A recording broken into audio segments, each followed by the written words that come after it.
நாள் வரை அவள் பொழிந்தது ஆசையின் மழை.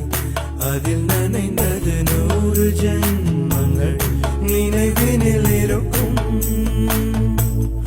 அதுபோல் எந்த நாள் வரும் உயிர் உருகிய அந்த நாள் சுகம். அதை நினைக்கையில் ரத்த நாளங்கள் ராத்திரி வெடிக்கும். ஒரு நிமிஷம் கூட என்னை பிரியவில்லை. விவரம்